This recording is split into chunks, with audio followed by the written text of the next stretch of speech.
So, let's unbox. Itong nabili ko dito sa TikTok. 4 wheels siya na toy for baby princess. Ayan. Kasi nga, nung umuwi kami ng Negros, yung cousin niya, mayroong laruan na ganito. Tapos, ayaw na niyang pakawalan. Gusto niya. So, akala ko kasi good, for like 2 to 3 years old, 1 year old pa lang si baby. So, hindi pa ako bumili. No, umuwi kami, parang ayaw talaga niyang tantanan yung,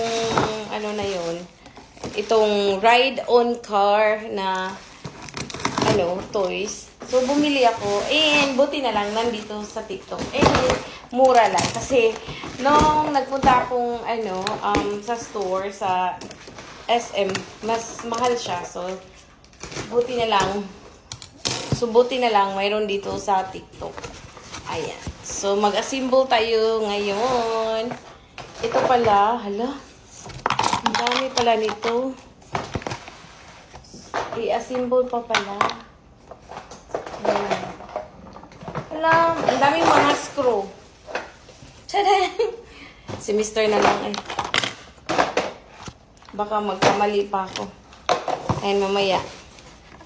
Okay, now. Do you need this kanang any type of coin? Kanang tools to kanang install it? Screwdriver. Oh, screwdriver. Muna iyang mga coin. But I think it's very easy, right? Yeah. It's cotter pin. So, guys, finally, na-install na siya.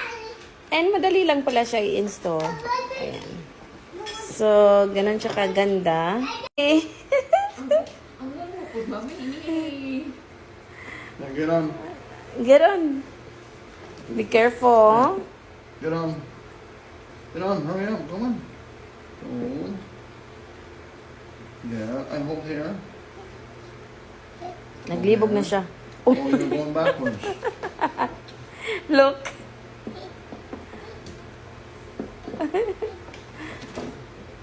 Wow. Be careful. What's your... Saan naman eh? Wow! Show mommy. Let me see. Wow! It's just cute, guys.